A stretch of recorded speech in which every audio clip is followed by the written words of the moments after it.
Bonsoir mes chers camarades. Je vois, malgré l'heure tardive, que des militants restent attentifs à avoir la discussion entre nous et le débat pour faire le bilan de notre activité passée. Avant de développer mes propos en 4 points, je voudrais vous apporter le salut fraternel et amical des militants et adhérents du Val-de-Marne, que je conduis depuis 14 années, et plus particulièrement des 6 syndicats, du commerce, de Syntec prestataires de services, Simpli Market, Alimentation Action Sociale, qui m'ont confié leur mandat. Cependant, les militants du Val-de-Marne sont inquiets de ces derniers mois. Ils n'ont pas compris les écarts de cap. Les militants rencontrés durant les assemblées générales, préparant ce 24e congrès pour examiner le bilan, tout comme notre instance départementale, la commission exécutive, tiennent à attirer l'attention du congrès, mais également du bureau confédéral, dans son ensemble sur la stratégie syndicale. Après le Big Bang présidentiel et politique, notre syndicat doit faire attention à la concertite tout azimut, sans se laisser embarquer dans la concertation, loin de la négociation. Pour faire un parallèle, c'est un peu la même chose avec les comités d'entreprise, entre information et consultation. Le poids des mots n'ont pas le même sens, tout comme le sens de ce vocabulaire n'ont même pas le même poids. Dans ce contexte actuel de revendication des mobilisations, cheminots, Air France, Carrefour, les EHPAD, les fonctionnaires et les retraités, les enseignants à un autre niveau local, cela nécessite bien une solidarité interprofessionnelle et une réaction d'ampleur nationale à travers une perspective de mobilisation beaucoup plus large. La concertation ne suffit plus à nourrir les revendications. La négociation et la politique contractuelle, oui, on essaye avec. Les militants du Val-de-Marne refusent de se laisser entraîner dans l'accompagnement des orientations politiques du gouvernement en imposant la co-construction, voire la co-législation dans sa concertation tout azimut. Résister, revendiquer, mobiliser et agir, négocier sont pour mes camarades du Val-de-Marne la bonne stratégie syndicale de construire le rapport de force dans l'unité la plus large.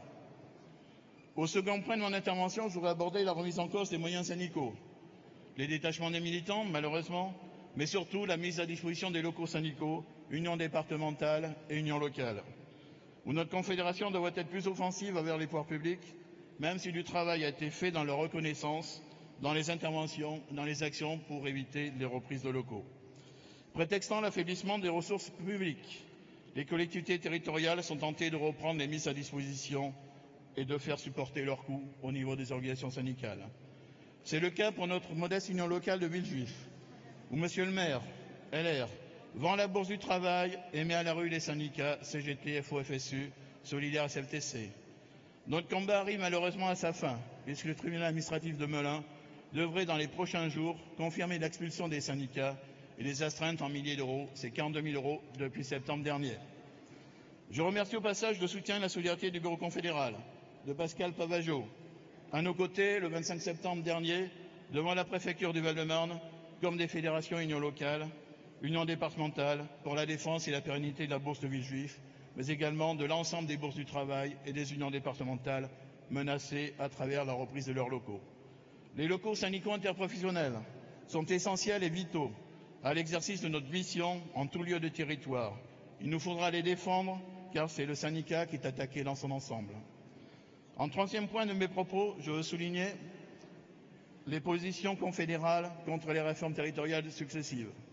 Aujourd'hui, le président Macron, avec le préfet de région Michel Cadot, veulent aller encore plus loin en Île-de-France avec la fusion des 3 départements, les Hauts-de-Seine, la Seine-Saint-Denis et le Val-de-Marne, agglomérés au sein de la métropole du Grand Paris, la MGP dite Grand Paris. En leur temps, les lois MAPTAM, comme la loi NOTRe, sont et restent dangereuses en elles-mêmes car elles réorganisent le maillage républicain.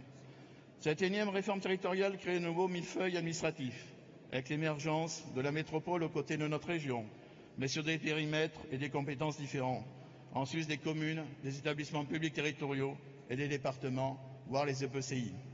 Cet acte 3 de décentralisation est jugé complexe, touffu, sans cohérence d'ensemble, incompréhensible et illisible, à tel point que le citoyen et le francilien s'y perdent. Devant cette perspective, nous sommes attachés à ce maillage républicain. Communes, départements, régions, loin de toute mégapole ou métropole. Nos départements du Val-de-Marne, on y tient tout autant que vous à vos départements, car ils participent aux missions de service public et constituent alors un repère territorial fort de ses actions départementales. Aussi, les militants se félicitent que notre confédération soit fortement attachée à la République une indivisible, République sociale comme à la défense des services publics qui participent à l'aménagement et l'égalité des territoires. Enfin, cette tribune, je ne manquerai pas de saluer et remercier l'engagement militant de ceux qui vont nous quitter au sein du bureau confédéral.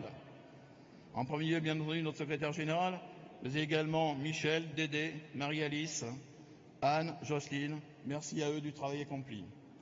Bienvenue également aux nouveaux, autour de Pascal Pavageau, dont je ne doute pas qu'il assurera pleinement, efficacement sa future mission de mandaté numéro 1, comme le disait Marc Blondel. À lire la presse, son message est clair et tranchant. On va résister, revendiquer, reconquérir pour défendre notre monde. Combattre l'austérité et la régression sociale, c'est la règle force ouvrière. Augmenter les salaires et créer de vrais emplois, c'est notre devoir force ouvrière. Défendre la sécurité sociale, les retraites des services publics, c'est notre volonté force ouvrière. Cela n'est possible que dans le respect de notre liberté et de notre indépendance syndicale, ciment de notre cohésion et unité syndicale.